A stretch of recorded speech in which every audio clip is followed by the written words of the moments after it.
I mean, I want to talk about the comedy brotherhood, right? God. Because we've had a lot of comedians on this couch. You mentioned how important it was when Eddie Murphy came to watch you. Obviously, you shared the stage with guys like Chappelle, Chris Rock, all the GOATs.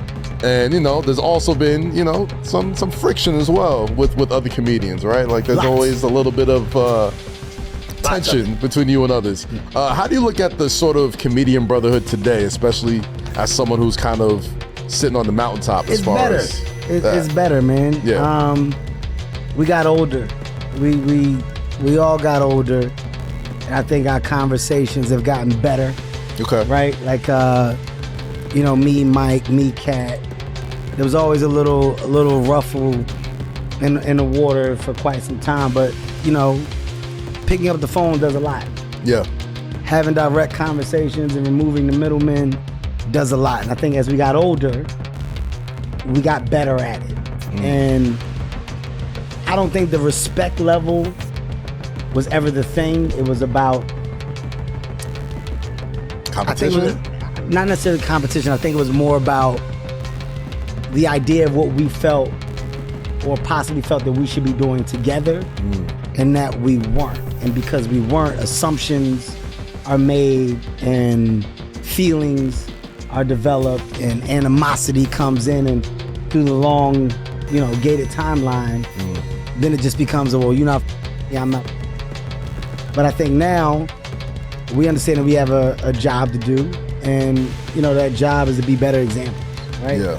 So mending whatever the problems were in our days of old and allowing this generation to see like we're not afraid to do that.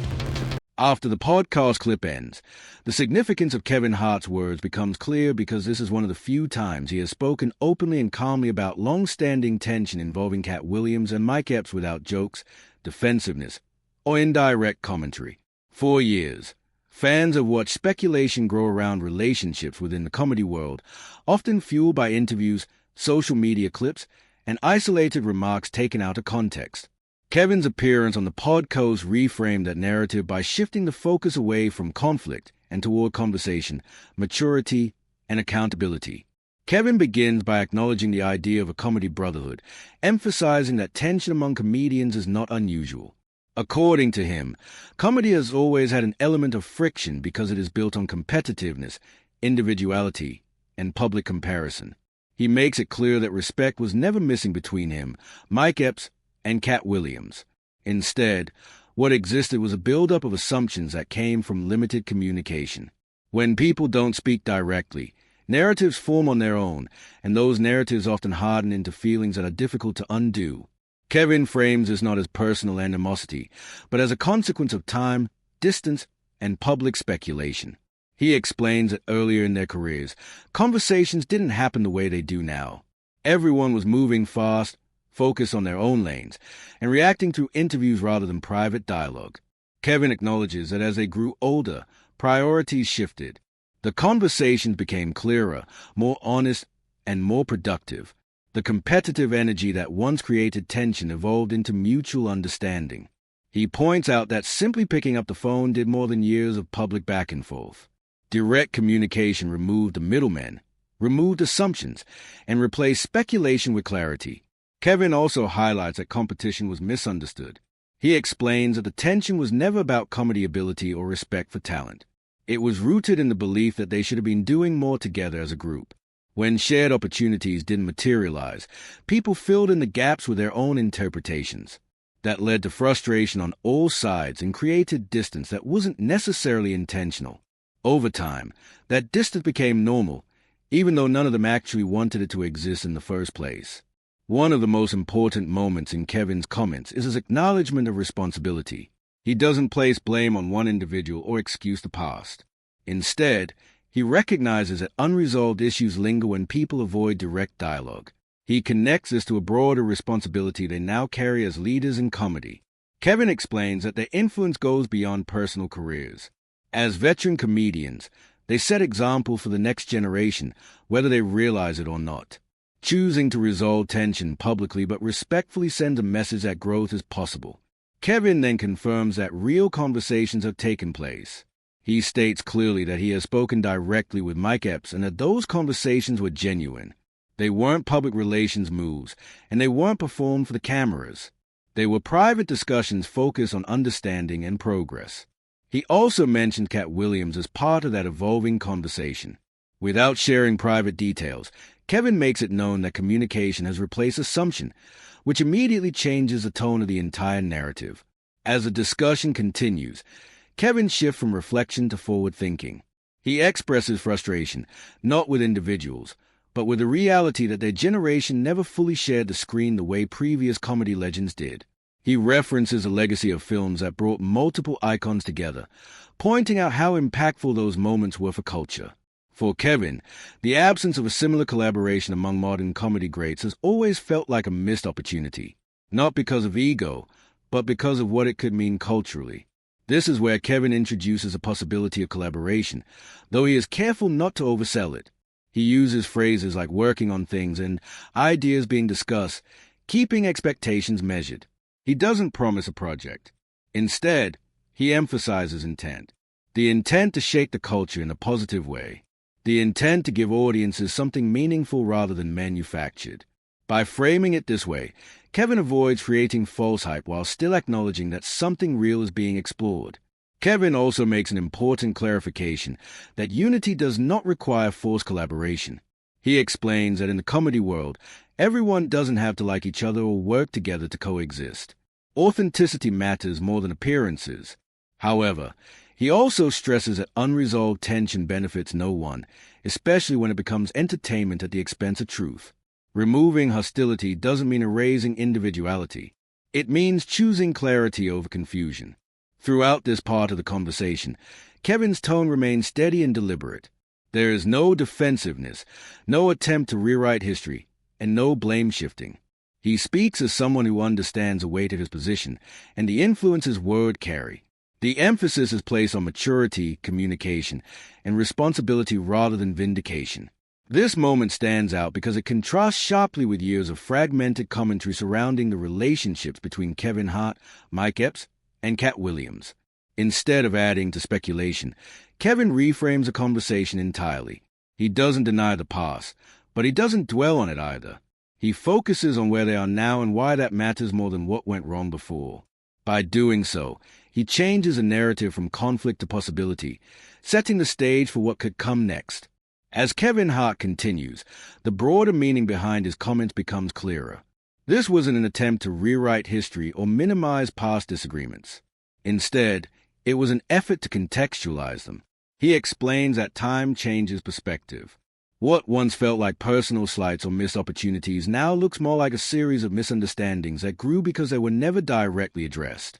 Kevin emphasizes that maturity didn't erase differences, but it allowed everyone involved to handle them without ego or resentment.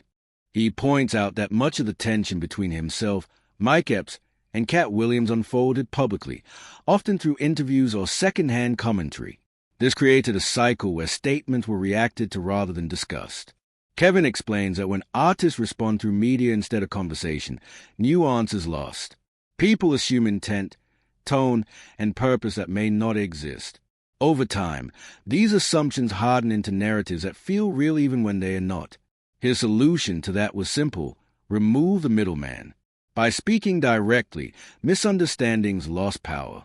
Kevin also addresses the idea that competition was often confused with conflict. Comedy, like many creative fields, thrives on competition.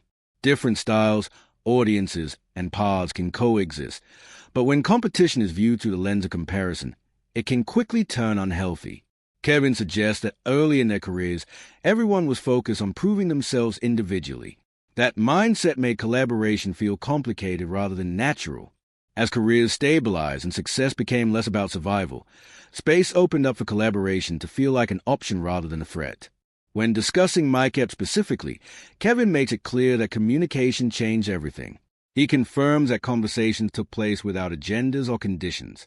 There was no pressure to perform unity for public approval or fans. The focus was understanding where the feelings came from and why certain moments lingered longer than they should have. Kevin frames these conversations as honest, not performative. That distinction matters because it separates real progress from forced reconciliation. Katt Williams is mentioned with similar respect. Kevin acknowledges that Katt operates on his own terms and expresses himself openly, sometimes controversially. Rather than criticizing that, Kevin suggests that recent openness may have been necessary for moving forward. He implies that allowing people to speak fully, even when it's uncomfortable, can clear tension that's been building for years. By recognizing that expression has value, Kevin avoids dismissing Katt's perspective while still maintaining his own boundaries. Kevin then returns to a recurring frustration as expressed before, the lack of a defining, all-encompassing collaboration for his generation comedians. He references how previous comedy icons were able to come together on projects that became cultural landmarks. Those collaborations weren't perfect, but they created moments that outlasted individual careers. Kevin sees an absence in his generation as something worth addressing, not for validation, but for cultural impact. He frames the idea of working together as legacy-driven rather than fame-driven. Importantly, Kevin does not claim that collaboration is guaranteed or even necessary. He acknowledges logistics, finances, creative differences, and timing. He recognizes that not every great artist is meant to work together, and forcing it can damage authenticity. However, he believes that leaving the door open matters. Conversations create possibility. Silence creates distance. His emphasis remains on the value of dialogue rather than outcomes. Kevin also addresses a larger message aimed at younger comedians and audiences. He explains that how veteran artists handle conflict sets a precedent. Public feuds can be entertaining, but they also normalize division. Choosing resolution doesn't mean suppressing individuality or avoiding accountability. It means demonstrating that growth is possible without erasing history. Kevin views this responsibility as part of leadership, whether people want that role or not. What makes this moment stand out is its tone. Kevin doesn't sound defensive, triumphant, or strategic. He sounds reflective. His words suggest someone who has reached a stage in life where clarity matters more than dominance. He is less concerned with being right and more concerned with being understood. That shift alone changes how his comments are received. By the time Kevin finishes speaking, the narrative around his relationships with Mike Epps and Katt Williams feels different. Not cleaner, not rewritten, but more complete. There's acknowledgement of tension, acknowledgement of mistakes, and acknowledgement of effort. Nothing is dismissed, but nothing is inflamed. The focus moves away from conflict to spectacle and toward progress as intention. Whether or not a collaboration ever materializes, Kevin's message reshapes expectations. It places value on conversation over commentary and maturity over momentum. He makes it clear that peace doesn't require agreement, and respect doesn't require proximity. What it does require is honesty.